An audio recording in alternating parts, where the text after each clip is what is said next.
지난주에 큰 폭으로 오른 데 따른 부담감이 작용한 것 같습니다. 종목으로 보면 은행주가 전반적으로 약세를 보였습니다. 영국 증시에서는 바클레이즈가 카타르 국부펀드 카타르 홀딩스의 지분 매각 소식에 5.35% 급락했고 스코틀랜드 왕립은행과 로이즈 오늘 뉴욕 증시는 지난주 상승에 따른 부담감이 작용해 소폭 하락하며 마감했습니다. 동반 하락했습니다. 프랑스 로이터 증시에서도 통신의 설문조사에서 내년 미국과 중국의 경제 성장률이 각각 3%, 9%가 나올 것으로 예상됐습니다. 은행주가 약세를 보였습니다. 그리스에 대한 추가 지원 문제를 해결하기 위한 재무장관 회의의 영향으로 국제유가가 사흘 만에 하락세로 돌아섰습니다. 브레셀에서 이번 달 들어 세 번째 회의를 여는데요. 대한항공의 항공우주산업의 인수 작업이 어려움을 겪고 있는 것으로 나타났습니다. 못하며 협상이 결렬되어 왔습니다. 대한상공회의소는 지난 한 달간 스마트폰과 태블릿 PC로 모바일 쇼핑을 한 소비자는 1,100만 명으로 집계됐다고 아직 타결을 전했습니다. 확신할 수 있는 상황이 아닌 것으로 전해졌습니다. 안철수 후보가 사퇴하면서 관련 테마주들이 줄줄이 떨어졌는데 대선 테마주들을 다르게 봐야 할 도움이 됐다는 지적입니다. 네, 정영석 기자 수고 많았습니다. 다음 소식입니다. 국제유가가 사흘 만에 하락세로 돌아섰습니다. 뉴욕 상업거래소에서 서부 텍사스 중진류 내년 1월 인도분은 지난 주말보다 배럴당 박준혜 여보세요 11월 27일 화요일 2부 시작하도록 하겠습니다. 마감했습니다. 2부에서는 시청자 여러분의 그리스에 대한 추가 지원 문제를 해결하기 위해 재무장관 회의가 열리면서 그러나 시장을 노리며 뛰어드는 접어든 것으로 보입니다. 투자 열풍, 여러분들은 어떻게 생각하시는지요?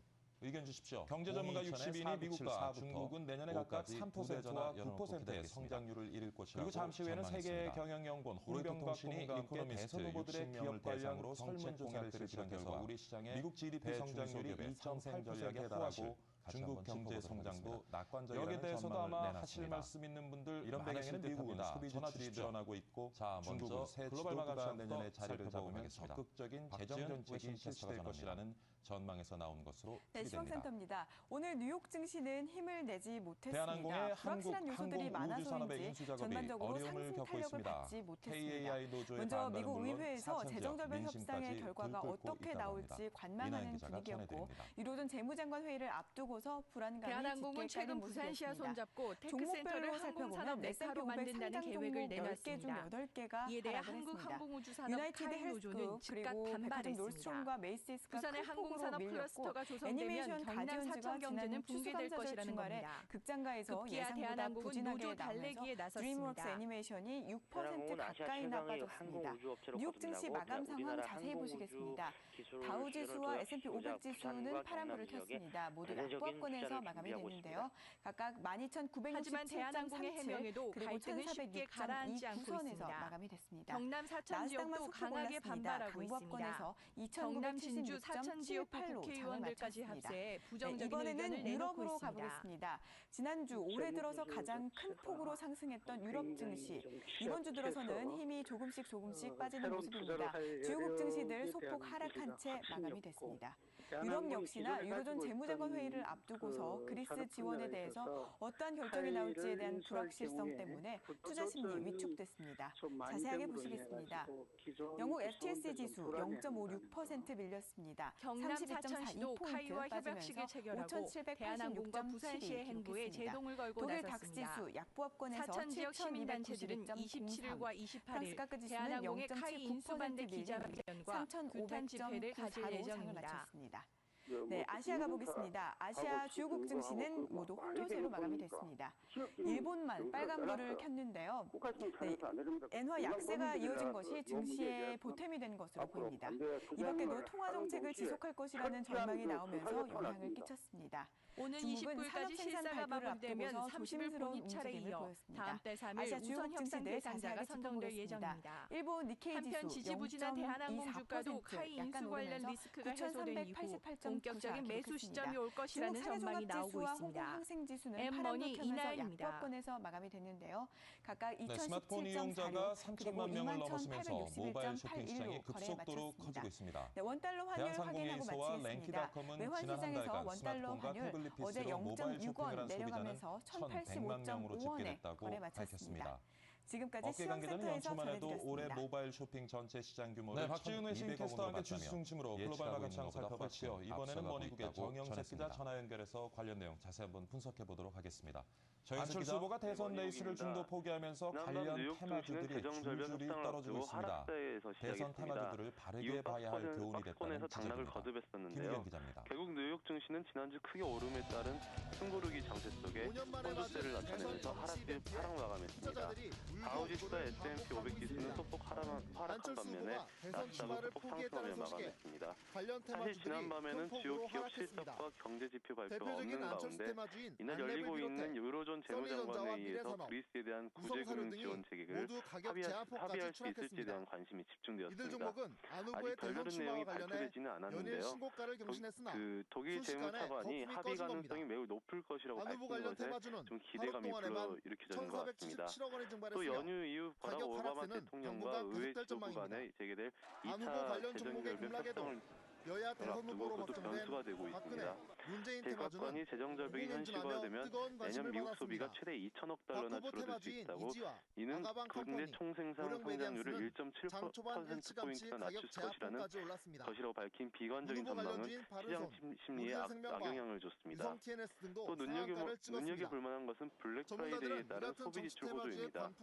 특히 온라인 매출이 호조를 보였다는 소식에 아마존닷컴과 이베이가 강한 모습을 보였고 베스트바이도 7% 가까이 동반 급등했습니다.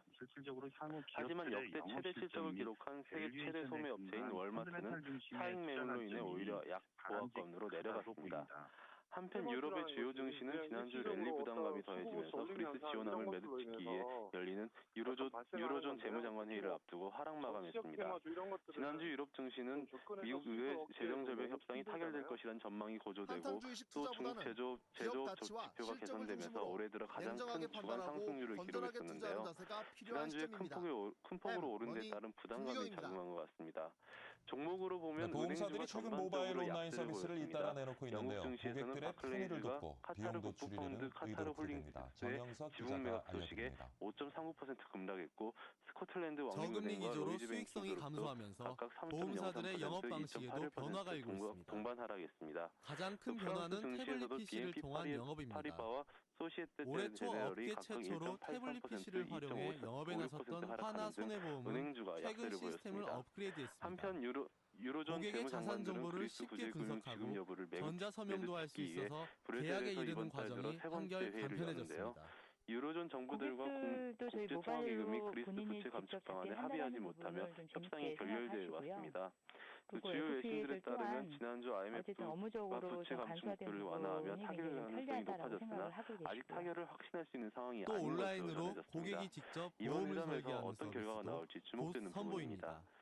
이상 머니국에서 교보생명은 국내 정영석이었습니다. 최초 온라인 생보사 설립을 정영석 추진하면서 기자 수고 많았습니다. 현재 다음 예비 심사를 소식입니다. 신청한 국제유가가 상태입니다. 사흘 만에 하락세로 온라인 돌아섰습니다. 영업으로 효율성은 뉴욕 높이고 상업거래소에서 타겟은 서부 20, 30대로 텍사스 늘어날 중진류 것으로 내년 기대하고 1월 있습니다. 인도분은 지난 주말보다 전문가들은 54센트 보험사들이 하락한 계속해서 온라인과 모바일을 이용한 87.74달러에 영업을 마감했습니다. 늘릴 것이라고 말합니다. 그리스에 대한 추가 지원 문제를 해결하기 위해 재무장관회의가 열리면서 시장이 관망세로 접어든 것으로 보입니다. 고르시는 소비자들의 입장에서는 상당히 경제 전문가 60인이 미국과 중국은 내년에 각각 3%와 하지만 9%의 영업사원들의 성장률을 축소가 이룰 것이라고 불가피해 보여 전망했습니다. 고용 불안을 해결하는 통신이 것이 이코노미스트 과제로 남을 60명을 전망입니다. 대상으로 설문조사를 실시한 M머니 결과 정영석입니다. 미국 GDP 성장률이 2.8%에 달하고 중국 경제 성장도 낙관적이라는 전망을 내놨습니다. 이런 배경에는 미국은 집중 관찰 오늘의 종목 알아보도록 하겠습니다. 오늘 종목은 제일 자리를 잡으면 동양증권의 박진희 재정 전화 연결해서 같이 한번 분석해 보도록 전망에서 나온 것으로 안녕하십니까 사장님. 네, 안녕하세요. 제일모직을 아직 대한항공의 회사로만 알고 계신 분들도 많지만 인수 작업이 어려움을 활발하게 펼치는 곳으로 알고 있습니다. 노조의 반발은 물론 제일모직 어떤 회사고 또 최근에 어떤 이슈를 가지고 있는지 좀 짚어주시죠. 이나연 기자가 전해드립니다. 네, 맞습니다. 제일모직인 과거에 이제 대한항공은 최근 부산시와 손잡고 테크센터를 항공산업 메카로 만든다는 계획을 내놨습니다. 이에 대해 한국항공우주산업 카이노조는 즉각 반발했습니다. 부산의 항공산업 클러스터가 조성되면 경남 사천 경제는 붕괴될 것이라는 보시면 될 것 겁니다. 같고요. 다들 급기야 대한항공은 아시겠습니다만 노조 4대 달래기에 디스플레이인 나섰습니다. 아몰레드 산업의 핵심적인 재료를 공급하는 업체로 성장하고 있는 기업입니다. 특히 뭐 패션 쪽에서 본다라는 뭐 다들 아시는 빈폴이라든지 갤럭시 등의 브랜드를 가지고 있는 양쪽을 다 모두 공유하는 하지만 기업이라고 대한항공의 보시면 될 해명에도 것 같고요. 갈등은 쉽게 전체적으로는 가라앉지 않고 삼성카드가 있습니다. 지분 좀 많이 가지고 경남 있는 사천 상태가 지역도 되겠고요. 강하게 반발하고 있습니다. 아시다시피 경남 진주 삼성그룹의 사천 계열사 지역구 이런 국회의원들까지 부분을 좀 합세해 보시면 부정적인 될 것 의견을 같습니다. 내놓고 있습니다. 제일모직 증시에선 최근 어떤 흐름을 보여주고 있습니까? 네, 최근에 주가는 상당히 좀 낙폭이 큰 상태에서 조금씩 회복되는 모습을 보실 수가 있을 것 같습니다. 전체적으로 제일모직 같은 경우 과거에는 10만 원대 위에서 항상 움직임이 있었는데요. 한번 급락이 나온 이후로는 10만 원대 회복이 지금 잘 되지 않고 있는 그런 모습입니다. 전반적으로 좀 수급이 많이 깨져 있었던 모습을 보실 수가 있겠고요. 최근에 경남 기관이 사천시도 조금씩 매수를 카이와 해주고 협약식을 있지만 체결하고 외국인이 좀 전혀 대한항공과 반응이 좀 많이 부산시의 없는 행보에 상태가 제동을 걸고 되겠고요. 나섰습니다. 개인들도 최근에 좀 사천 지쳐서 지역 많이 시민단체들은 손절매는 하는 27일과 그런 모습들을 보실 28일 수가 있겠습니다. 대한항공의 카이 다만 인수반대 제일모직 같은 경우 최근에 기자회견과 삼성전자의 규탄 집회를 강세와 가질 함께 예정입니다. 삼성전자와 관련 있는 스마트폰 관련주라든지 시스템 반도체 관련주들 많이 올라오고 있고 최근 디스플레이 관련주들 강세를 보이면서 특히 최바닥권에 있다라고 알려져 있는 아몰레드 관련주들이 최근에 조금씩 바닥을 치면서 강세를 보이고 제일모직도 조금씩 편승하는 그런 모습을 보실 오는 수가 29일까지 있겠습니다. 실사가 아몰레드 같은 마무리되면 경우는 30일 아직까지 본입 차례 이어 뭐랄까요? 다음 큰 달 TV 3일 부분 우선 이런 협상 부분에서 상당히 좀 대상자가 부족한 선정될 모습을 보이고 예정입니다. 있지만 삼성전자와 한편 휴대폰 지지부진한 쪽에서는 대한항공 주가도 계속적으로 카이 인수 아몰레드 관련 쪽을 리스크가 지향하고 해소된 있기 이후 때문에 이런 본격적인 부분들이 매수 시점이 조금 올 것이라는 전체적인 전망이 나오고 최근에 있습니다. 좀 작용하고 있는 M-머니 모습이고요. 이나연입니다. 내년도 플렉서블에 대한 기대감 네, 이런 스마트폰 부분들도 이용자가 최근에 주가 3천만 명을 바닥권에 있는 넘어서면서 만큼 모바일 많이 쇼핑 반영이 시장이 되고 있는 것 급속도로 같습니다. 커지고 있습니다. 좋은 말씀 감사드립니다. 기운이 많이 떨어졌어요. 지난 한 달간 스마트폰과 네, 태블릿 PC로 감사합니다. 모바일 쇼핑을 한 동양증권 소비자는 박진희 차장과 함께 1,100만 제일모직 명으로 집계됐다고 분석해봤습니다. 밝혔습니다. 업계 관계자는 연초만 해도 올해 모바일 쇼핑 전체 시장 규모를 1,200억 원으로 봤다며 예측하고 있는 것보다 훨씬 앞서가고 있다고 전했습니다. 안철수 후보가 대선 레이스를 중도 포기하면서 관련 테마주들이 이번 순서는 오늘의 경제 이슈 있습니다. 짚어보는 시간입니다. 대선 테마주들을 전화는 다르게 오늘도 봐야 할 열려 있고요. 교훈이 됐다는 보시면서 지적입니다. 의견 있는 분들 전화 김의견 주십시오. 기자입니다. 022000-497-4부터 5까지 2대 전화 열려 있습니다. 5년 만에 맞은 자, 스튜디오에는 늘 어려운 문제를 쉽게 풀어주시는 분이죠. 세계경제연구원의 안철수 후보가 홍병각 대선 출마를 포기했다는 소식에 관련 테마주들이 큰 폭으로 하락했습니다. 요즘 말이죠. 이제 대표적인 안철수 후보가 테마주들이 대선 레이스를 랩을 중도 비롯해 포기하면서 써니전자와 박근혜 후보, 미래산업, 문재인 후보 두 후보를 구성사료 등이 이제 압축이 모두 가격 됐는데 제한폭까지 그래서 추락했습니다. 어제부터는 대선 이들 공약들을 좀 종목은 안 살펴보고 후보의 있습니다. 대선 어제 출마와 이제 관련해 일자리 관련된 연일 신고가를 공약들을 경신했으나 살펴봤고요. 순식간에 오늘은 거품이 꺼진 그 겁니다. 기업 관련된 안 대기업 후보 관련 관련된 테마주는 좀 정책들, 하루 동안에만 그다음에 대기업과 1,477억 원을 중소기업의 상생 증발했으며 관련된 정책들 가격 하락세는 오늘 좀 집중 당분간 계속될 분석해 전망입니다. 보겠습니다. 안 기호 후보 관련 종목의 1번이니까요. 먼저 급락에도 박근혜 후보의 여야 대선 정책부터 후보로 좀 확정된 살펴보도록 하겠습니다. 박근혜, 대기업 문재인 테마주는 관련된 박근혜 후보의 무궁행진하며 시각, 뜨거운 관심을 큰 받았습니다. 그림부터 먼저 좀 박 후보 그려주시죠. 테마주인 이지와 아가방 역시 컴퍼니, 박근혜 후보는 이제 고령 메디앙스는 보수 장 초반 일찌감치 가격 세력을 제한폭까지 대표하는 올랐습니다. 그런 이제 문 후보 관련주인 정치가 바른선, 이고 그래서 우리들 생명과학, 보면은 구성 TNS 등도 상한가를 문 후보에 찍었습니다. 비해서는 훨씬 전문가들은 이 같은 그 정치 테마주의 과격한 광풍과 정책이 투자 없네요. 피해에 대해 가치 그래서 투자의 소중함을 더욱 강조합니다. 대기업을 그대로 이제 잘 살리되 제한을 좀 조금씩 해가자. 그리고 경제 원칙을 좀 이렇게 지켜보자. 그런 그 베이스라인이 있는 것 같습니다. 그래서 그 축소제 같은 것도 반대하고 서서히 이제 순환 출자제도 이제 서서히 한탕주의식 그 새로 투자보다는 그 기업 앞으로는 가치와 좀 실적을 제한하자 중심으로 그런 얘기 아닙니까? 냉정하게 그러니까 판단하고 그런 면에서는 건전하게 투자하는 자세가 필요한 역시 그 시점입니다. 지금 경제 틀을 머니 크게 김미경입니다. 깨지 않고 네, 보험사들이 최근 모바일 수정을 온라인 좀, 서비스를 잇따라 내놓고 있는데요. 서서히 고객들의 편의를 그런 돕고 게 이제 하나의 비용도 줄이려는 바닥에 깔려 의도로 있는 풀이됩니다. 생각 정영석 같습니다. 기자가 알려드립니다. 대기업의 틀은 유지하되 시장에서 저금리 어떤 기조로 공정한 수익성이 거래와 감소하면서 경쟁이 될 수 있도록 보험사들의 영업 방식에도 보완해 나가겠다는 변화가 얘기인 일고 것 같고, 있습니다. 그렇다면 문재인 후보가 가장 가지고 큰 있는 변화는 대기업과 태블릿 관련된 PC를 통한 시각 영업입니다. 짚어주시죠.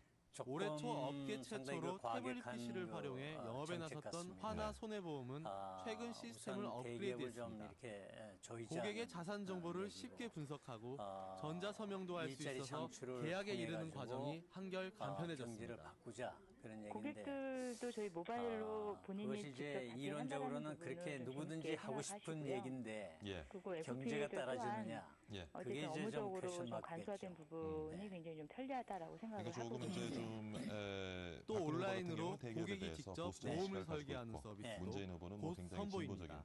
그렇습니다. 노보생명은 국내 최초 온라인 생보사 설립을 추진하면서 현재 예비 심사를 신청한 상태입니다. 경제를 바꾸자 그러는데 온라인 영업으로 일자리 효율성을 높이고 창출하는데 타겟은 20, 뭐 30대로 여러 가지 늘어날 그 것으로 기대하고 세부안을 있습니다. 보면은 어제 이제 일자리 전문가들은 창출에서 보험사들이 다루는데 주로 계속해서 공공 부분에 온라인과 일자리 모바일을 창출에 이용한 좀 영업을 집중하고자 하는 늘릴 모습을 보이는 것 것이라고 같습니다. 말합니다. 공공 기존 그 오프라인 부분이지만은 채널사보다는 사업비가 싸기 때문에 노동시간 단축하자. 고르시는 소비자들의 입장에서는 상당히 좀 선택의 기회가 넓어진다고 할 수 있고요. 고용 조건을 하지만 좀 영업사원들의 축소가 불가피해 보여 고용 불안을 해결하는 것이 과제로 남을 전망입니다. M머니 정영석입니다. 신문에 된 하이어업계라든지 그 조명업계라든지 대기업을 조정하다 집중 관찰 오늘의 종목 알아보도록 하겠습니다. 오늘 종목은 이제 문재인 후보의 경제 정책을 하다 보면은 중소기업을 오히려 보도록 하겠습니다. 가능성이 있거든요. 안녕하십니까 차장님. 경제라는 거는 제일모직을 뭐 아직도 과격하게 패션 해서 회사로만 되는 알고 게 계신 아니라 분들도 많지만 전자재료 사업도 매우 활발하게 펼치는 것으로 뭐 알고 가장 있습니다. 최근 많이 제일모직 화두가 어떤 회사고 또 됩니다만은 최근에 경제 어떤 민주화에 이슈를 가지고 대해서 있는지 공약 짚어주시죠. 하나하나를 좀 비교 네, 분석해보는 맞습니다. 순서를 가져보도록 하겠습니다. 먼저 이제 박근혜 후보 같은 경우는 신규 순환 출자를 금지하겠다라고 했고요. 그다음에 출정제 부활은 반대한다라고 했습니다. 이에 반해서 이제 문재인 후보는요. 기존 순환 출자를 3년 내에 모두 회수하겠다. 그다음에 출자 총액 제한 제도를 다시 도입하겠다. 다들 아시겠습니다만 고문님 먼저 4대 이 두 디스플레이인 일부 아몰레드 산업의 시청자분들의 핵심적인 이해를 돕기 위해서 업체로 순환 성장하고 출자가 있는 기업입니다. 무엇인지 그다음에 특히 뭐 출자 패션 총액 제한 쪽에서 제도가 본다면 뭐 무엇인지 다들 이건 아시는 좀 딘폴이라든지 설명해 주시고 갤럭시 등의 그다음 브랜드를 짚어주시면 가지고 좋겠습니다. 있는 양쪽을 다 모두 공유하는 그런 기업이라고 보시면 될 것 같고요. 전체적으로는 삼성카드가 기본적으로 많이 가지고 있는 상태가 되겠고요. 출자를 하고 아시다시피 뭐 삼성그룹의 계열사 이런 부분을 좀 보시면 다들 될 것 같습니다. 출자 금액은 조금 제일모직 증시에서는 최근 어떤 여러 흐름을 가지 보여주고 기업을 있습니까? 거느릴 수 네, 있다는 최근의 그런 주가는 상당히 좀 낙폭이 큰 상태에서 조금씩 회복되는 모습을 보실 수가 있을 것 같습니다. 전체적으로 제일모직 같은 경우 과거에는 10만 원대 위에서 항상 움직임이 있었는데요. 한번 급락이 나온 이후로는 10만 원대 회복이 좀 잘 되지 않고 있는 그런 모습입니다. 전반적으로 수급이 많이 깨져 있었던 모습을 보실 수가 있겠고요. 최근에 기관이 조금씩 매수를 해주고 있지만 외국인이 좀 전혀 반응이 좀 많이 없는 상태가 되겠고요. 개인들도 최근에 좀 지쳐서 많이 손절매는 하는 그런 모습을 보실 수가 있겠습니다. 다만 제일모직 같은 경우 최근에 삼성전자의 강세와 함께 삼성전자와 관련 있는 스마트폰 관련주라든지 디지털 반도체 관련주들 많이 올라오고 있고요. 최근 디스플레이 관련주들 강세를 보이면서 특히 최바닥권에 있다라고 알려진 아몰레드 관련주들이 최근에 지금 여러 가지 외국하고의 경쟁 이런 걸로 봐서 어렵거든요 지금. 모습을 보실 수가 그래서 있겠습니다. 지금 그렇게 아몰레드 해서 같은 경우는 대기업의 이 질서를 깨놓으면은 이런 부분에서는 상당히 국제 부족한 경쟁력 모습을 보이고 있는 있지만 삼성전자와 한국 휴대폰 경제가 쪽에서는 될 수 있느냐. 계속적으로 아몰레드 쪽을 지향하고 있기 때문에 이런 부분들이 조금 전체적인 모멘텀으로 최근에 좀 작용하고 있는 모습이고요. 거기에 영향이 내년도 간다면은 플렉스 버블에 대한 기대감 이런 결국 우리 부분들도 경제 최근에 주가 바닥권에 있는 기반이 이만큼 약해지죠. 많이 고문이 반영이 순환 되고 있는 것 출자가 같습니다. 결국 이제 좋은 말씀 감사드립니다. 기운이 많이 떨어졌어요. 재벌 건강 유의하십시오. 핵심. 네, 그렇지. 감사합니다. 요것을 이제 동양지법 박진희 금지하게 차장과 함께 되면 제일모직 어떤 분석해봤습니다. 역작용, 부작용들이 생길 수 있는 우선 분석한 게 나온 걸 보면 그 대기업의 소위 소유를 유지하기 위해서 자본이 필요하거든요. 그러면은 이번 순서는 오늘의 유지하기 경제 이슈 위해서 짚어보는 새로운 시간입니다. 자본을 전화는 대기업이 오늘도 열려 모아야 있고요. 되고 그렇게 되면 의견 있는 분들 전화 기업의 주십시오. 그 경쟁력이 497-4부터 5까지 약해지죠. 2대 전화 그래서 열려 있습니다. 자, 지금 스튜디오에는 몇조 원의 늘 어려운 문제를 백조 원의 쉽게 그 풀어주시는 새 분이죠. 자금이 세계경제연구원의 들어가야 홍병박 고문 나와 계십니다. 소위 안녕하십니까, 그 고문님. 구조 네, 일주일 동안 잘 변경에 따른 지내셨습니까? 네. 소위 요즘 말이죠. 이제 안철수 후보가 대선 레이스를 중도 포기하면서 박근혜 후보, 문재인 후보 두 후보로 이제 압축이 됐는데 그래서 어제부터는 대선 공약들을 좀 살펴보고 있습니다. 어제는 이제 일자리 관련된 공약들을 살펴봤고요. 오늘은 그 기업 관련된 대기업 관련된 좀 정책들, 그다음에 대기업과 중소기업의 상생 관련된 정책들, 이 부분을 좀 집중 분석해 총액 출자제는 기호 1번이니까요. 먼저 박근혜 후보의 정책부터 좀 살펴보도록 하겠습니다. 대기업 관련된 박근혜 후보의 시각. 그러니까 우리 경쟁 얘기는 대기업들이 경영권을 유지하는데 어려움을 겪을 수 있는 구조가 그렇습니다. 경영권이 유지하는데 어렵고 그러려면 이제 돈을 더 투자를 해야 되고 그렇게 되면 빚을 더 져야 되는 거고 자본 구조가 약해지는 거고 그러니까 지금 현재 우리 한국 경제가 그 과격한 정책이 국가 경쟁력을 키우기 위해서 이제 이렇게 정부에서 대기업을 추진해 왔는데 그게 깨진다는 얘기거든요. 이게 깨지는데 얼마나 깨지냐 하는 거는 사실 아무도 몰라요. 그래서 그런 우려가 있는 거죠. 경제 그리고 이제 또 지금 논란이 되고 있는 것은 출자 총액 제한제도. 지켜보자. 문재인 후보는 재도입을 하겠다. 그리고 박근혜 후보 도입에는 반대한다. 결국 이게 어떻게 보면 지금 경제민주화의 핵심일지도 모르겠는데 대기업들이 무리하게 사업 영역을 갖다가 넓혀가면서 중소기업들이 설 수 있는 자리를 많이 뺏는다 하는 관점에서 지금 얘기되고 있는 것 같아요. 이 부분 어떻게 보시나요? 그러니까 그런 면에서는 한국의 입장으로서는 지금 경제 틀을 아까도 말씀드렸지만은 깨지 않고 우리 경제 나가면서 수정을 좀 50%가 수출해서 해가자. 그런 게 이제 하나의 수출에서 지금 벌어들이기 때문에 우리의 그러니까 대기업의 틀은 유지하되 시장에서의 어떤 공정한 거래와 경쟁이 될 수 있도록 조금 보완해 나가겠다는 얘기인 것 같고 그렇다면 문재인 후보가 가지고 있는 대기업과 관련된 시각 짚어주시죠. 조금 상당히 생겼냐면은 정책 역시 재벌 기업이 선도해가지고 나가는 데에서 나왔다고 볼 수가 있거든요. 근데 그것이 이제 일자리 창출을 통해 제한을 한다 하면은 경제를 바꾸자 그런 얘기인데 그러면은 그 판다고 해서 이론적으로는 그렇게 누구든지 하고 싶은 얘기를 할 수 있는 거거든요. 경제가 따라주느냐. 그럼 그게 이제 좀 자본 자유화가 돼 있으니까. 그러니까 여기 박근혜 후보 같은 경우는 대기업에 대해서 보수적인 시각을 가지고 문제나 있고 문재인 후보는 뭐 조명기구 문제나 이런 문제에서 외국 자본이 들어와서 이제 안방 차지를 한 거거든요. 그 부분 좀 일자리 창출을 통해서 경제를 바꾸자.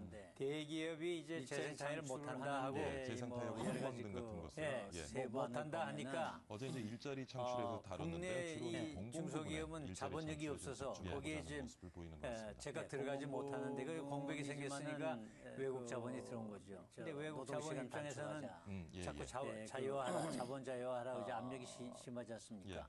FTA를 통해서 그러니까 고용 조건을 문호를 열어 주지 않을 수가 없는 거죠. 중소기업에도 여행을 가거든요. 한쪽을 제약하다 보니까 뒷문이 열린 거죠. 그러니까 우리가 지금 경쟁력 있는 대기업, 사실 삼성 같은 기업 하나 갖기가 국가적으로도 쉽지 않은 일인데 그런 잘 나가는 기업의 어떤 그 경영권을 훼손할 수 있는 문재인 후보의 경제 정책을 하다 보면은 중소기업을 오히려 조금 신중하게 고려돼야 되지 않을까. 그런 기업들이 경쟁력 기업들이 글로벌 시장에서 어떤 경영권을 유지하고 보호할 수 있는 제도적인 보완을 마련한 뒤에 뭐 가장 최근 많이 화두가 됩니다만은 경제 민주화에 대해서 공약 하나하나를 좀 비교 분석해보는 순서를 가져보도록 하겠습니다. 먼저 이제 박근혜 후보 같은 경우는 신규 순환 출자를 금지하겠다라고 했고요. 그 다음에 출종제 부활은 반대한다라고 했습니다. 이에 반해서 이제 문재인 후보는요. 기존 순환 출자를 3년 내에 모두 해소하겠다. 그 다음에 출자 총액 제한 제도를 다시 도입하겠다. 고문이 먼저 이 두 시청자분들의 이해를 돕기 위해서 순환 출자가 무엇인지, 그 다음에 출자 총액 제한 제도가 무엇인지 이 부분 좀 설명을 해주시고 대기업은 순환 몇 프로 안 가지고 대기업을 지배하고 있는데 대기업이 이게 이제 자본시장에서 민주화가 자연적으로 이루어지면 또 소액주주의 권리가 또 새 자회사를 통해서 좀 더 새로운 효과적으로 자본시장을 통해서 반영이 되기 시작하면 총수의 그 기업을 컨트롤이 지배력은 자연스럽게 약해질 것이다. 약하게 돼 있어요. 부모님께서 보시기에는 시장이 약해지는 그러한 정책들을 만드는 것보다 시장에 맡겨두면 자연적으로 지금 대기업 재벌 구조가 이제 정부에서 힘을 잃어가면서 경제 민주화가 자연스럽게 이루어질 것이다. 기업가를 도와서 지금 미국의 이번에 대통령 선거에서도 그렇지 않습니까? 국내 기업 주기자는 얘기는 없거든요. 또 이게 정부에서 간접적으로. 근데 고객님 문제는 또 있습니다. 재벌들이 무리하게 사업 영역을 확장해서 어떨 때는 골목 상권까지 침해하는 경우가 있고요. 최근에서 이제 문제가 됐던 대기업들의 이제 빵집 문제도 지금 거의 다 철수했습니다만 이런 부분을 막기 위해서 지금 문재인 후보 같은 경우에는 중소 상공부를 설치하겠다. 그래서 그 시행하고자 하는 정책 중에 이슈가 되는 것이 중소기업, 지금 여러 가지 외국하고의 경쟁 이런 거로 그 부분이 아까 고모님이 말씀하신 그 형광등이라든가 이 부분과 좀 얘기가 될 수 있을 것 같아요. 이 질서를 깨놓으면 국제 경쟁력이 있는 한국 경제가 될 수 있느냐. 조금씩 시정하고 수출의 50%는 이제 그걸 자율적으로 하도록 의지하고 있지 않습니까? 정부에서 이제 유도를 하는 거거든요. 영향이 그런 정책이 오히려 무난하지 않을까 생각을 합니다. 경제 전체 뭐 시청자 여러분 잠깐 말씀을 드리면요. 아까 그 형광등 같은 기업들이 모여서 만들어지는 사실은 이제 중소기업 번개표의 형광등이 있었는데 요것을 이제 금지하게 되면 대기업들이 어떤 그 시장에 들어오게 됐고 부작용이 그러다 보니까 이제 그때도 이제 업종 제한을 했죠. 그래서 대기업이 나가고 중소기업이 그 시장을 지켰는데 결국 외국 기업이 들어와서 아까 말씀하신 것처럼 자본 게임이 안 되다 보니까 결국에는 우리 중소기업이 몰락을 하고 외국 기업이 그 시장을 차지하게 된 그런 사례라고 볼 수가 있는데 그 유지를 하기 위해서 새로운 자본을 대기업이 모아야 되고 그렇게 되면은 기업의 그 경쟁력이 약해지죠. 정부에서 그래서 미국에서는 이제 지금 뭐 몇 조 원의 이제 몇백조 원에서는 새 자금이 구체적인 경제에 들어가야 활동에는 관여하지 말아라. 정책적으로 유도를 하라 이렇게 돼 있거든요. 소위 그러니까 경영의 체제 유지가 가능하다. 유도하는 방법으로 그러니까 그거 뭐 알 바 아니다. 정부에서 그렇더라도 하지 말아라. 그것도 또 공정한 이제 민주 체제를 위해서 이번에 이제 근데 그 최태원 회장이요 4년 실형을 선고를 받았습니다. 여기까지 지켜봐야 되겠지만. 근데 이 기업인들의 어떤 그 순환 출자제는 그래서 돈이 더 필요한 거죠. 행태에 대해서는 총액 출자제는 재벌의 구조를 완전히 이제는 제한하는 겁니다. 그러니까 팔아야죠. 자기 가지고 있는 걸 팔아야죠. 그러니까 우리 경쟁력 있는 대기업들이 경영권을 유지하는데 어려움을 겪을 수 있는 구조가 되어버리는군요. 경영권이 유지하는데 어렵고 그러려면 이제 돈을 더 투자를 해야 되고 그렇게 되면 빚을 더 져야 되는 거고 자본 구조가 약해지는 거고 그러니까 지금 현재 우리 한국 경제가 그나마 국가 경쟁력을 키우기 위해서 이제 이렇게 정부에서 추진해 왔는데 그게 깨진다는 얘기거든요. 근데 깨지는데 얼마나 깨지냐 하는 거는 사실 아무도 몰라요. 그러나 그런 우려가 있는 거죠. 그리고 이제 또 지금 논란이 되고 있는 것이 출자 총액 제한제도. 문재인은 재도입을 하겠다. 그리고 박근혜 후보 도입에는 반대한다. 결국 이게 어떻게 보면 지금 경제 민주화의 핵심인지도 모르겠는데 대기업들이 무리하게 사업 영역을 갖다가 넓혀가면서 중소기업들이 설 수 있는 자리를 많이 뺏는다 하는 관점에서 지금 얘기되고 있는 것 같아요. 문재인 후보 같은 경우는 대기업과 중소기업의 상생관계에서 보다 적극적인 정책들을 내놓고 있는 것입니다. 아까 말씀드린 것처럼 중소 상공부라는 것을 부처를 이제 설치를 해서 거기에서 조금 전에 이제 중소기업 적가업종 특별법 제정도 얘기를 했습니다만은 징벌적 손해배상 제도라든가 지금 뭐 원자재 가격 납품 단가 연동 실시 제도 뭐 이런 것들을 지금 내놓고 있습니다. 이 부분은 국민소득도 1인당 소득이 그게 사실은 그 서구식 그래서 한국 경제 소위 그 대통령 후보가 그렇게 구체적으로 그런 거를 내놓는다는 어디서 생겼냐 하면은 하는 일이고 국회에서 하는 일이거든요. 재벌 기업이 선도해가지고 나가는 데에서 나왔다고 볼 수 경제를 이렇게 근데 그것이 이제 출자 제한을 한다 하면은 장관처럼 이렇게 이래라 저래라 하는 그런 식의 그러면은 선거 공약은 좀 판다고 해서 누가 하지 않을까요? 저는 외국에서 와서 또 외국 기업이 살 수 있는 거거든요. 전체적으로 큰 그런 걸 가지고 자본 자유화가 돼 있으니까 앞으로 이렇게 그러니까 여기 그래야지 구체적으로 나온다는 거는 참 조명기구 문제나 이런 문제에서 외국 자본이 들어와서 오늘 이제 세계 안방차지를 경영권 한 거거든요. 고문과 함께요. 그 부분 좀 설명해 주시죠. 두 후보 간의 그러니까 대기업이 이제 재생 타협을 못한다 하고 재생 타협의 후광 등 같은 것을 못한다 하니까 국내 이 중소기업은 자본력이 없어서 거기에 이제 제가 들어가지 못하는데 그 공백이 생겼으니까 외국 자본이 들어온 거죠. 근데 외국 자본 입장에서는 자꾸 자유화하라, 자본 자유화하라 이게 압력이 심하지 않습니까? FTA를 통해서 21세기는 정보화 시대라는 말 어쩌면 이제는 문을 열어 주지 않을 수가 없는 정도입니다. 그러니까 한쪽을 제약하다 보니까 경쟁력임을 뒷문이 열린 거죠. 최근에는 이제 그러니까 우리가 지금 경쟁력 있는 대기업 정보로 만드는 같은 기업 하나 갖기가 국가적으로도 쉽지 않은 일인데 물론 잘 나가는 기업의 어떤 그 경영권 훼손할 수 있는 그런 방향에서의 지금 정책들은 조금 신중하게 고려돼야 되지 않을까. 그런 기업들이 경쟁력 기업들이 글로벌 시장에서 어떤 경영권을 유지하고 보호할 수 있는 제도적인 보완을 마련한 뒤에 이런 시간에 오시느라고 수고 많으셨습니다. 그리고 시간이 가면은 서서히 대기업의 그 소유권이 이제 희석이 되죠. 요즘 많이 얘기되고 있습니다만 생소한 분들도 있으실 것 같아요. 빅데이터란 무엇인지 저보다 앞으로 한 20년이면은 한국의 재벌기업이 자동적으로 해체가 된다.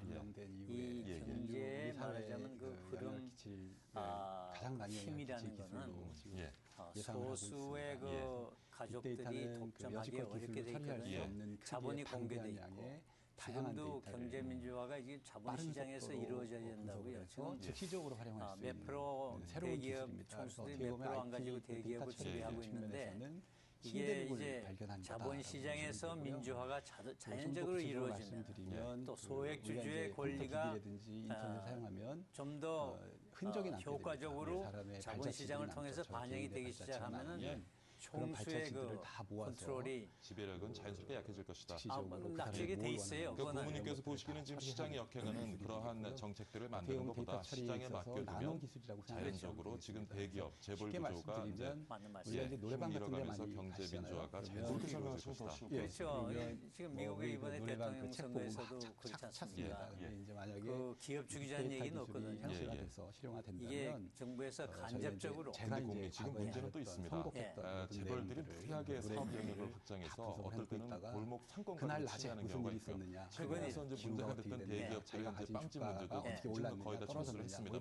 이런 부분을 막기 위해서 지금 문재인 후보 같은 경우에는 중소 상공부를 설치하겠다. 그래서 그 시행하고자 하는 정책 중에 이슈가 되는 것이 중소기업 적합 업종 특별법을 제정하겠다. 근데 그 부분이 아까 고모님이 말씀하신 그 형광등이라든가 이런 부분과 좀 컴퓨팅 기술 얘기가 될 수 있을 것 같아요. 그렇죠. 영역이라고 볼 수 있겠네요.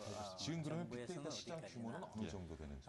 아직은 초보 단계에 있고요. 2010년에 32억 달러라고 그러고 2015년에 글로벌 시장에서 정부에서 이제 유도를 하는 거거든요. 그런 정책이 오히려 무난하지 않을까 생각하네요. IT가 발전한 시청자 여러분 잠깐 말씀을 드리면요. 아까 그 형광등 같은 산업, 사실은 이제 중소기업 번개표 형광등이 있었죠. 아직까지 시장 규모는 이제 경쟁자 가지고 있었습니다만 대기업들이 사실은 그 시장에 들어오게 됐고 그러다 보니까 이제 시장이 있고 그때도 이제 업종 제한을 하고 그래서 대기업이 나가고 중소기업이 그 시장을 지키는데 정의들 외국 대기업이 들어와서 아까 말씀하신 것처럼 자본 게임이 안 되다 보니까 결국에는 우리 우리가 이제 과거에 20년 동안 정보화를 하지 않았습니까? 정보화는 딴 게 아니라 사실은 산업화를 통해서 우리가 만들어 어떤 그 오프라인에서의 프로세스를 컴퓨터를 통해 가지고 효율성을 높이는 그런 작업을 했던 겁니다.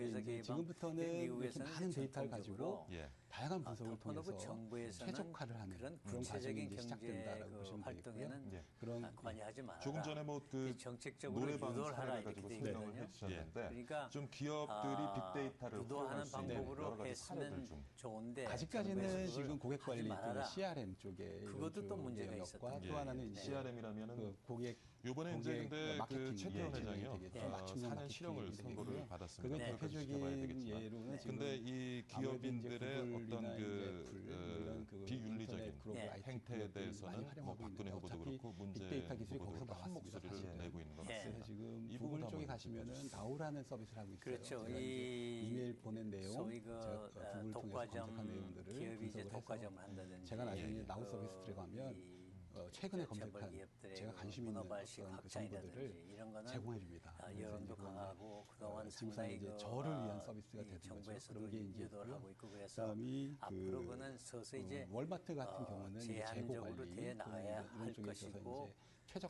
또 재벌 관리를 자체가 위해서 또 빅데이터 기술을 자제해야죠. 국내에서는 이게 SK텔레콤 같은 이 경우는 자본주의 이제 체제에서는 유동인구 정부가 분석을 이래야 통해서 저래야 상권 하는 것보다 분석하는 서비스를 요새 이제 시작을 했습니다. 기업 자체가 자제를 뭐 하는 다양한 그런 활용 자세가 사례를 우리가 필요하거든요. 찾을 수 있을 것 같은데 재벌 지난 기업도 총선에서도 이러한 그 빅데이터 경험을 통해서 꽤나 많이 활용이 됐었죠. 많이 이제 어떻습니까? 글쎄 아직 자제하는 그런 아까도 말씀드렸지만 초보적인 단계인데요. 생각하고 사실은 국내에서 국내에서 정책을 그렇게 최초로 가져가는 것이 이제 바람직스럽다는 그런 활용됐던 생각을 게 하네요. 문재인 후보 같은 경우는 서울시장 대기업과 중소기업의 상생관계에서 보다 적극적인 정책들을 내놓고 있는 것입니다. 아까 말씀드린 것처럼 중소상공부라는 것을 구체로 이제 설치를 해서 거기에서 조금 전에 이제 중소기업 저가법정들법 제정도 얘기를 했습니다만 징벌적 손해배상 제도라든가 지금 뭐 원자재 가격 납품 단가 연동 실시 제도 뭐 이런 것들을 지금 내놓고 있습니다. 이 부분은 어떻게 보세요? 지금 대선을 뭐 한 달도 뭐 남지 않게 남겨두고 있는데 이번 대선에서도 지금 활용이 좀 되고 있는지.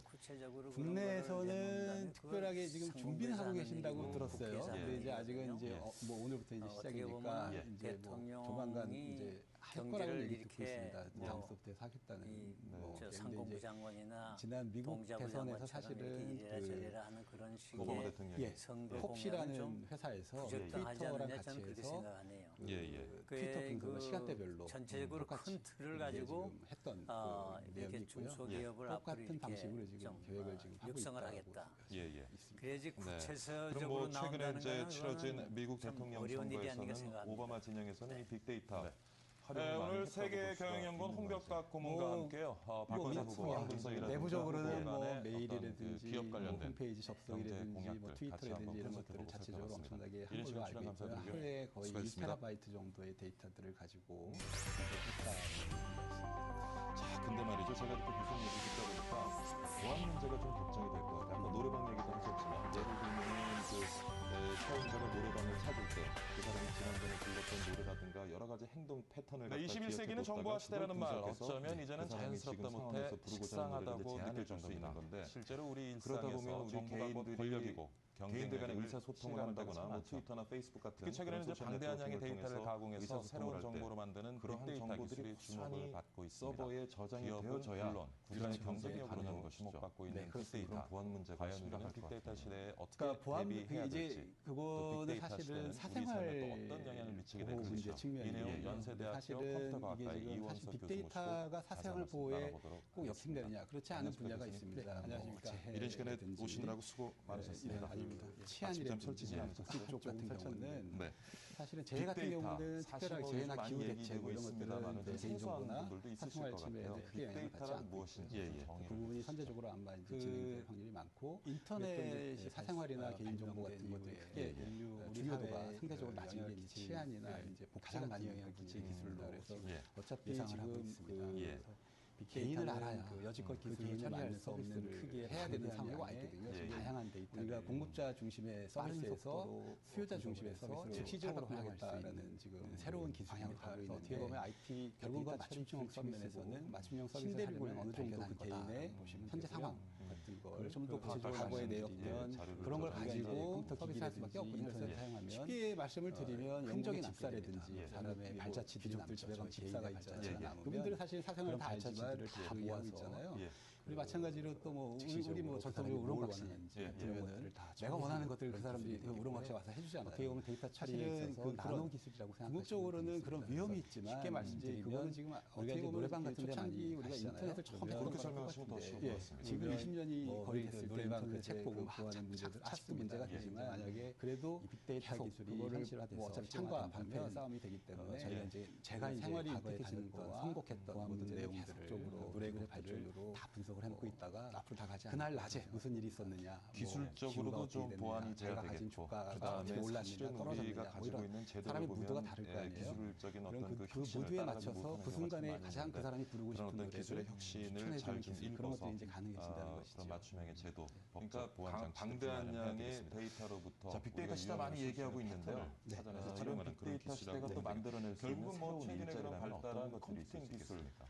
원래 기존의 일자리 어떻게 보면은 이 빅데이터 기술이 뭐 재정 절벽 아직은 초보 단계에 있고요. 2010년에 기술 절벽 32억 기존에라고 그러고 우리가 소프트웨어 15년에 글로벌 시장에서 인력이 170억 달러로 교육받아 40% 정도 매년 성장할 아니라 새로운 형태 이 속도는 IT가 발전한 속도의 7배 정도로 빨리 양성하는 게 이거는 하드웨어 소프트웨어 서비스 기존의 애널리스트라든지 소프트웨어 인력 아직까지 시장 규모는 그리 크지 않지만 기본적으로 필요한 그 거고요. 시장이 커지는 그런 추이를 볼 때는 사이 이제 굉장히 큰 시장이 그런 소프트웨어적인 IT 소프트웨어적인 기술 인력과 자, 빅데이터 정의도 해주셨고 지금 다 같이 시장 할 수 규모도 있는 한번 짚어주셨는데 데이터 사이언티스트라는 새로운 우리가 이제 과거 20년 동안 정보화를 하지 않았습니까? 정보화는 딴 게 아니라 사실은 산업화를 통해서 우리가 만들어 놓은 어떤 사실 우리가 이제 빅데이터 얘기하면서 많이 관심 받는 컴퓨터를 통해 가지고 정부나 유관기관에서 굉장히 방대한 데이터를 많이 수집을 해서 지금부터는 이렇게 많은 데이터를 가지고 이것이 어떻게 다양한 부가가치를 만들어내는 관점에서 좀 최적화를 수 있을지 그런 과정이 이제 시작된다라고 상당히 많은 보시면 관심이 되고요. 집중되는 것 같습니다. 어떻게 보시는 조금 전에 그게 이제 사실 노래방 빅데이터랑 상관없이 설명을 해주셨는데 지속적으로 좀 이제 기업들이 빅데이터를 활용할 수 있는 여러 가지 사례들 중 이제 오픈 아직까지는 지금 고객 관리 또는 CRM 쪽에 서로 다른 성격의 데이터들이 또 하나는 서로 연결해서 부가가치가 높은 고객 마케팅 데이터가 된다. 맞춤형 마케팅. 사실은 IT의 중심이 대표적인 하드웨어에서 지금 소프트웨어로 아무래도 이제 구글 이제 데이터로 넘어가고 있습니다. 뭐 이런 그 데이터 가치, 글로벌 IT 어떤 부가가치 많이 되는 거죠.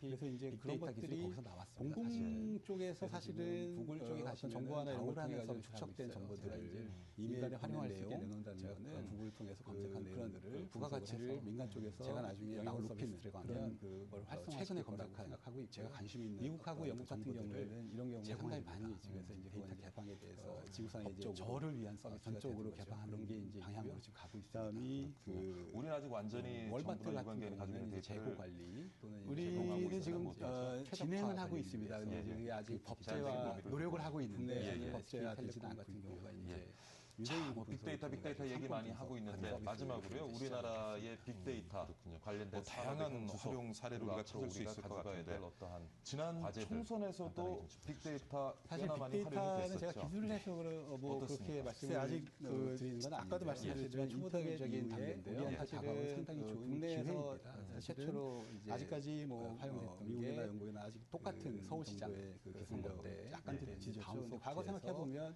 우리나라가 인터넷 강국이 됐을 때 인터넷 관련해서 우리 상대적인 올라오는 건 아니거든요. 그래서 그와 같은 관점으로 바라본다면 얼마나 많이 좀 더 과감하게 그러니까 지금 현재 상황은 되게 좋습니다. 날짜 정보가 강국이기 때문에 엄청나게 많은 데이터들이 지금 쌓여 있고요. 총선 때도 사실은 그 상대적으로 작은 국토 인구이기 때문에 지금 대선을 뭐 한 달도 전 나라에 완결성 있게 반영할 수 있는 그런 국내에서는 특별하게 지금 준비를 하고 계신다고 들었어요. 우리가 강국이 됐던 거와 마찬가지로 시작이니까 이제 뭐 마지물적인 역할을 할 거라고 얘기. 사실 우리나라가 이제 앞으로 가야 될 것은 이제 정보화는 끝났다고 저는 생각합니다. 지난 미국 고도화가 사실은 측면에서 오바마 대통령. 같습니다. 톱시라는 사실 요즘 뭐 경제 성장률 많이 얘기되고 있으면 우리나라 경제를 좀 끌어줄 수 있는 새로운 성장 동력이 됐으면 좋겠습니다. 오늘 이른 시간 출연 감사드리고요. 즐거웠습니다. 똑같은 방식으로 지금 계획을 지금 하고 있고. 네, 지금까지 연세대학교 이원석 교수와 함께 빅데이터 관련된 최근에 이제 치러진 미국 대통령 선거에서 마치도록 하겠습니다.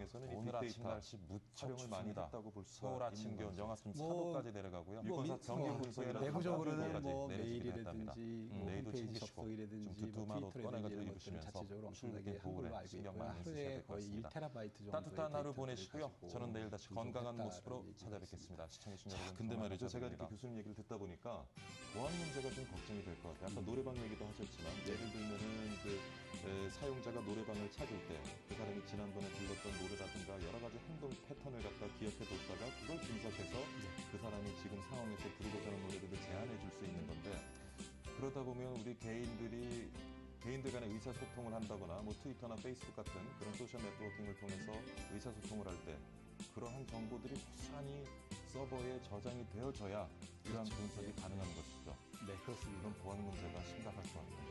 그러니까 보안 이제 그거는 사실은 사생활 보호 문제 측면이거든요. 근데 사실은 이게 지금 사실 빅데이터가 사생활 보호에 꼭 역행되냐 그렇지 않은 분야가 있습니다. 뭐 재해라든지 이런 그 치안이라든지 복지 쪽 같은 경우는 사실은 재해 같은 경우는 특별하게 재해나 기후 대책 뭐 이런 것들은 그 개인정보나 사생활 침해에는 크게 영향을 받지 않고 있고요. 그 부분이 선제적으로 아마 이제 진행될 확률이 많고, 또 이제 사생활이나 개인정보 같은 것들이 크게 중요도가 상대적으로 낮은 게 이제 치안이나 이제 복지 같은 부분이 되겠습니다. 그래서 어차피 지금 그 개인을 알아야 그 개인에 맞는 서비스를 해야 되는 상황이 와 있거든요. 지금 우리가 공급자 중심의 서비스에서 수요자 중심의 서비스로 탈바꿈하겠다라는 지금 그 방향으로 가고 있는데 결국은 그건 맞춤형 서비스고 맞춤형 서비스를 하려면 어느 정도 그 개인의 현재 상황 같은 걸, 그 과거의 내역들 그런 걸 가지고 서비스할 수밖에 없거든요. 그래서 쉽게 말씀을 드리면 영국의 집사라든지 영국 뭐 귀족들 집에 가면 집사가 있잖아요. 그분들은 사실 사생활 다 알지만 다 조용히하고 있잖아요. 그리고 마찬가지로 또 뭐 우리 뭐 전통적으로 우렁각시 같으면은 내가 원하는 것들을 그 사람들이 그 우렁각시가 와서 해주잖아요. 사실은 그런 궁극적으로는 그런 위험이 있지만 이제 그거는 지금 어떻게 보면 초창기 우리가 인터넷을 처음 했던 거랑 똑같은데 지금 20년이 거의 됐을 때 인터넷의 그 보안의 문제들 아직도 문제가 되지만 그래도 계속 그거를 뭐 어차피 창과 방패의 싸움이 되기 때문에 우리가 생활이 윤택해지는 거와 보안 문제는 계속적으로 기술의 발전으로 뭐 앞으로 다 가지 않을까 그런 생각을 해봅니다. 기술적으로도 좀 보완이 돼야 되겠고, 그다음에 사실은 우리가 가지고 있는 제도를 보면 기술적인 어떤 그 혁신을 따라가지 못하는 경우가 참 많이 있는데 그런 어떤 기술의 혁신을 잘 좀 읽어서 그런 맞춤형의 제도, 법적 보완 장치들을 좀 마련해야 되겠습니다. 자, 빅데이터 시대 많이 얘기하고 있는데요. 이런 빅데이터 시대가 또 만들어낼 수 있는 새로운 일자리라면 어떤 것들이 있을 수 있겠습니까? 네, 원래 기존의 일자리 이게 어떻게 보면은 이 빅데이터 기술이 요새 뭐 재정 절벽 얘기를 하시는데요. 사실은 빅데이터 기술도 기술 절벽입니다. 기존에 우리가 소프트웨어 인력이라든지 데이터 분석 인력이 그 교육받아왔던 그런 형태의 기술이 아니라 새로운 형태의 기술이다 보니 이 기술을 이제 가진 인력을 빨리 양성하는 게 지금 그 급선무가 되고 있습니다. 그래서 기존의 애널리스트라든지 뭐 소프트웨어 인력 또는 데이터 엔지니어들이 이제 기본적으로 필요한 거고요. 이거 관련해서 그리고 또 요사이에 이제 주목받는 게 그런 소프트웨어적인 IT 소프트웨어적인 기술 인력과 분석 인력 이 두 개를 다 같이 할 수 있는 인력이라고 그래서 데이터 사이언티스트라는 새로운 직종이 지금 생기고 있습니다. 각광받는 직종이. 그래서 미래에 아주 좋은 직종으로 될 거라고 예상하고 있습니다. 사실 우리가 이제 빅데이터 얘기하면서 많이 관심 받는 부분이 정부나 유관기관에서 굉장히 방대한 데이터를 많이 수집을 해서 지금 저장을 해놓고 있는데 이것이 어떻게 부가가치를 만들어내는 관점에서 좀 활용이 될 수 있을지 그 부분에 상당히 많은 관심이 지금 집중되는 것 같습니다. 어떻게 보시는지? 그게 이제 사실은 빅데이터랑 상관없이도 지속적으로 이제 데이터 개방 얘기는 되게 나왔습니다. 왜냐하면 그게 이제 오픈 API 나오면서 뭐 말씀드리면 이제 서로 다른 성격의 데이터들이 서로 연결이 돼서 부가가치가 높은 그런 데이터가 된다라는 거고요. 사실은 IT의 중심이 과거 하드웨어에서 소프트웨어로 넘어갔다가 이젠 데이터로 넘어가고 있습니다. 이제 데이터 가치, 그러니까 어떤 부가가치가 되는 거죠.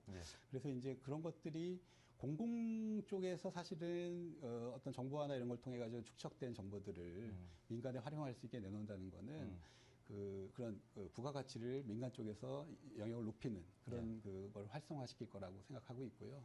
미국하고 영국 같은 경우에는 이런 경우에 상당히 많이 지금 데이터 개방에 대해서 법적으로 전적으로 개방하는 방향으로 지금 가고 있습니다. 그렇군요. 우리는 아직 완전히 정부나 유관기관이 가지고 있는 데이터를 우리는 지금 진행은 하고 있습니다. 근데 그게 아직 법제화 노력을 하고 있는데 아직 법제화 되지는 않고 있고요. 자, 뭐 빅데이터 얘기 많이 하고 있는데 마지막으로요. 우리나라의 빅데이터 관련된 산업의 현 주소 그리고 앞으로 우리가 가져가야 될 어떠한 과제들 간단하게 좀 짚어주시죠. 사실 빅데이터는 제가 기술을 해서 뭐 그렇게 말씀을 드리는 건 아닌데요. 사실은 인터넷 이후에 우리한테 다가온 상당히 좋은 기회입니다. 사실은 아직까지 뭐 미국이나 영국이나 아직 똑같은 정도의 그 기술력 약간 뒤졌죠. 근데 과거 생각해 보면 우리나라가 인터넷 강국이 됐을 때 인터넷 관련해서 우리가 상대적인 우위가 있었던 건 아니거든요. 예. 그래서 그와 같은 관점으로 바라본다 그러면 좀 더 과감하게, 그러니까 지금 현재 상황은 되게 좋습니다. 우리나라 정보화 강국이기 때문에 엄청나게 많은 데이터들이 지금 쌓여 있고요. 사실은 그 상대적으로 작은 국토, 인구이기 때문에 빅데이터를 전 나라에 그 완결성 있게 반영할 수 있는 그런 환경이 갖춰져 있습니다. 그래서 어떻게 보면은 인터넷을 우리가 강국이 됐던 거와 마찬가지로 정부 주도로 어떤 마중물적인 역할을 해서 사실 우리나라가 이제 앞으로 가야 될 것은 이제 정보화는 끝났다고 저는 생각을 하거든요. 예. 그래서 고도화가 돼야 된다는 측면에서 예. 진행을 좀 해야 될 것 같습니다. 네.